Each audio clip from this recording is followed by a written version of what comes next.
my name is Pip. I'm one of the physios from Sydney Advanced Physiotherapy in Linfield, and today we're going to be talking about the cranium, about jaw pain, about orthodontics, and about headaches. Your body will do whatever it has to do to keep your eyes pointing straight ahead.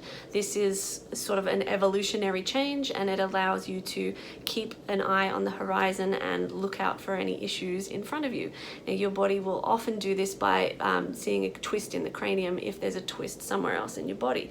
Your body is not going to just leave you pointing off to the side and then just turn your eyes to have a look that way. You're going to get a twist in your cranium and a twist in your neck to actually keep your eyes straight ahead. The cranium is extremely sensitive to pressure changes, so this includes things like altitude changes, hits to the head, compression of the head, nasal and dental surgeries, and orthodontics. The very nature of orthodontics is that they're trying to create tension and pressure to move your teeth around or to change your jaw alignment, to change your bite.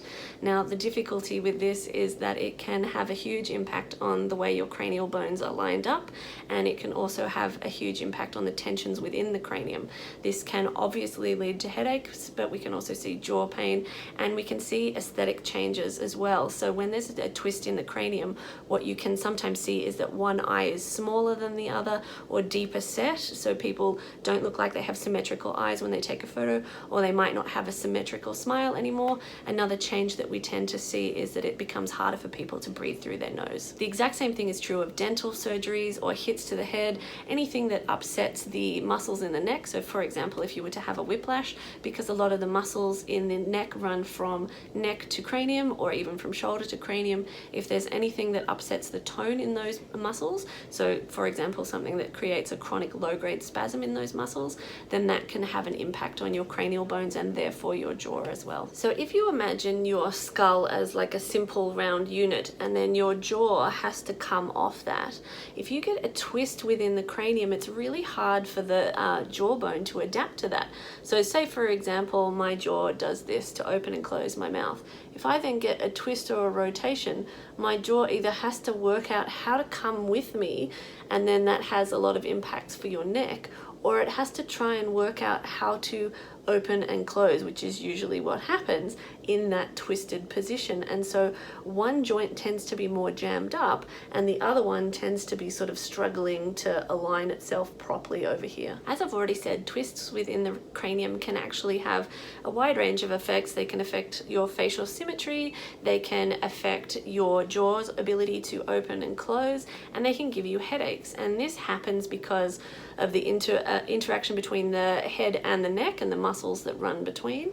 It also happens because if your cranium's in a twist, it can affect the pressures within the cranium, and this can affect the blood flow in and out of the head, and so you can end up with congestion headaches or a feeling of fogginess or a feeling of reduced mental capacity. Cranial work is very specialized. Sometimes it requires you to work on other areas. So as I've said, just via muscle attachments, the cranium is really connected to the neck and to your rib cage and shoulder. So sometimes issues in those areas can actually feed up, or issues in your cranium can feed down into other areas of your body.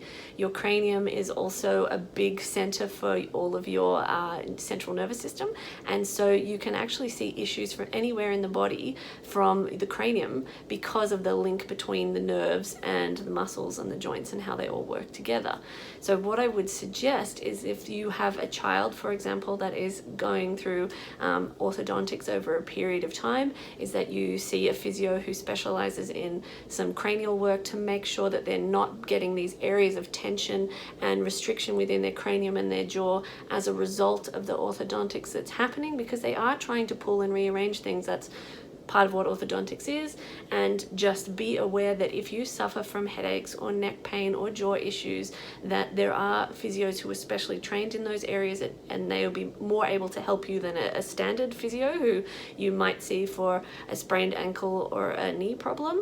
But also that if you've had an impact to the head, if you've had a whiplash, if you've had a dental surgery or a nasal surgery, things like that, that can all affect the alignment of the cranium and the jaw and the neck, and therefore that can make your headaches worse. If you have any questions about anything in this video or you would like to see one of our physios, please call 9416-4410. You can also check out our website, which is sydneyadvancedphysio.com.au, or drop a comment below and we will get back to you as soon as we can.